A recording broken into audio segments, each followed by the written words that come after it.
درخت کو جب دیمک چاٹتی ہے نا تو اینڈ پہ پتہ چلتا ہے جب درخت گرتا ہے. دیکھیں پاکستان پہ خاص اللہ کا کرم ہے, ہر بندہ کھا رہا ہے. بقول عمران خان صاحب کے ہم کرائے کے قاتل تھے, ہم امریکہ کی غلامی کرتے تھے, اس کے اگینسٹ ہمیں معاوضہ ملتا تھا ڈالرز کی شکل میں, تو ضیاء کا دور بڑا خوشحال تھا.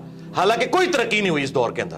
پاکستان میں پاورٹی سرکل سے باہر نکلنے کا واحد ذریعہ اب تعلیم رہ گئی ہے. اس کا جیک لگتا ہے نا, یورپ امریکہ میں چلا جائے اعلیٰ تعلیم کے لیے, وہاں سے ریمیٹنس اس ملک کو بھیجے. اس ملک میں اب عام بچوں کے لیے کوئی نوکریاں نہیں ہیں. یقین کریں پی ایچ ڈی بچے اور بچیاں 30-40 ہزار کی نوکریاں کر رہی ہیں. باقی آپ گورنمنٹ سے, اسٹیبلشمنٹ سے, پولیٹیشین سے کوئی امید نہ رکھیں. اچھا سر, ابھی ذکر کیا چونکہ آپ نے واصف صاحب کا, تو ایک ان کا جملہ ہم سنتے ہیں کہ پاکستان نور ہے اور نور کو زوال نہیں ہے. اب لیکن میں فلسفیکلی آپ سے پوچھنا چاہ رہا ہوں کہ قوموں کا رائز اینڈ فال ہوتا ہے. تو میں تو ایز اے 40 سال میری عمر ہے, میں نے بھی دیکھا ہے, ہم نے تو اس سماج پہ رائز دیکھا نہیں ہے. تو ہمیں تو لگتا ہے اب یہ ڈکلائن ہی ہے, یہ تو واحد قوم ہوگی جس پہ رائز آیا نہیں اور فال پہلے آ گئی. جی دیکھیں یہ سارے جذباتی جملے ہیں, ہم اس میں بلیو نہیں کرتے. یہ لوگوں کی جذباتی خواہشات ہیں. ہم بچپن سے سن رہے تھے, دیکھیں پاکستان پہ خاص اللہ کا کرم ہے, ہر بندہ کھا رہا ہے اور پاکستان ختم نہیں ہو رہا. چل رہا ہے, حالانکہ ختم ہو رہا تھا میرے بھائی. وہ آخری وقت میں پتہ چلتا ہے کہ 4 سٹیج کینسر آیا ہوا ہے. درخت کو جب دیمک چاٹتی ہے نا تو اینڈ پہ پتہ چلتا ہے جب درخت گرتا ہے. ہم تو اس وقت بھی کہہ رہے تھے کہ یار ایسا نہیں ہے, اس کو روحانیت کے ساتھ نہ جوڑیں. لیس للانسان الا ما سعی, اللہ نے دنیا کو اسباب کے ساتھ جوڑا ہے. انسان کے لیے وہی ہے جس کی وہ کوشش کرتا ہے. ایسے نہیں ہوگا. آپ اگر سردیوں میں ٹھنڈے فرش کے اوپر ننگے پاؤں پھریں گے تو انشاءاللہ ضرور بیمار ہوں گے. آپ بسم اللہ پڑھ کے ساکٹ میں 2 انگلیاں دیں گے تو انشاءاللہ ضرور موت کا شکار ہوں گے. یہ کون سا آپ نے دین بنایا ہوا ہے کہ جی وہ جی اللہ تعالیٰ کا خاص کرم ہے. اللہ تعالیٰ نے تو, اللہ کا تو کوئی رشتہ دار نہیں ہے. سیدھی سی بات ہے.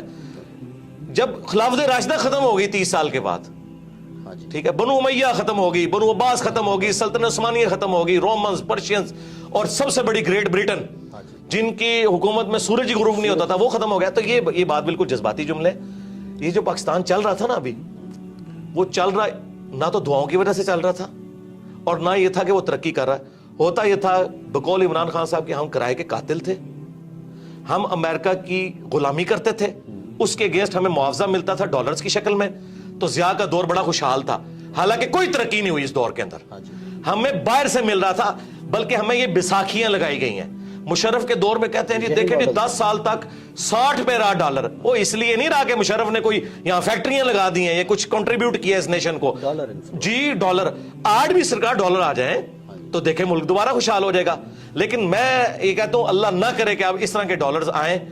ہمیں ایک بار اس بستی میں گریں گے پھر اٹھیں گے اگر اٹھنا چاہیں گے, نہیں تو ضروری نہیں ہے.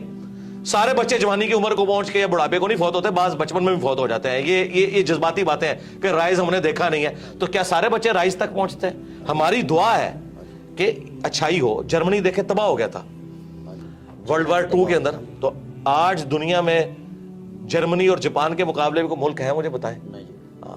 تو دیکھ لیں وہاں پہ فوجیں اس لیول کی نہیں ہے, پھر بھی لوگ رات کو بڑے آرام سے سوتے ہیں. بس آخری سوال ہے سر, نوجوان جو ہیں اس ملک کے وہی وارث ہیں اور وہی تعداد میں سب سے زیادہ ہیں.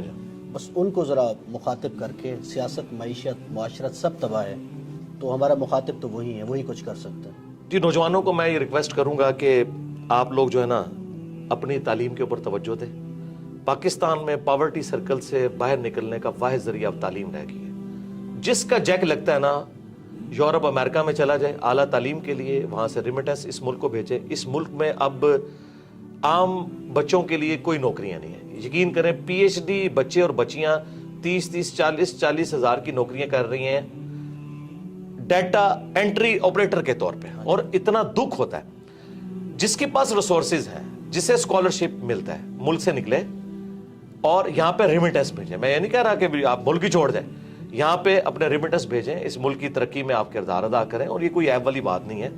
اس وقت بھی آلموسٹ 1 کروڑ کے قریب پاکستانی باہر کے ملک میں بیٹھا ہوا ہے. اور اپنی تعلیم کے اوپر توجہ دیں. اور اگر کسی کے والدین کا کوئی کاروبار ہے تو تعلیم کے ساتھ اس کاروبار میں بیٹھنے میں کوئی آر محسوس نہ کریں. یقین کریں کتنے ان پڑھ لوگ ہیں جنہوں نے ہزاروں پڑھے لکھے نوجوانوں کو جابز دی ہوئی ہیں. آپ اپنے سرکمسٹانسز کو دیکھ کے نا جو بیسٹ پرفارم کر سکتے ہیں کریں, محنت سے جی نہ چرائیں. اور آپ جتنی اپنی ایفرٹ پٹ کر سکتے ہیں نا اپنا مستقبل بنانے کے لیے وہ کوشش کریں. باقی آپ گورنمنٹ سے, اسٹیبلشمنٹ سے, پولیٹیشین سے کوئی امید نہ رکھیں. بالکل کوئی دور دور تک حالات و واقعات یہاں نظر نہیں آ رہے ہیں. جس کا کوئی جیک لگتا ہے بھائی یہاں سے نکلیں. اور یہاں آپ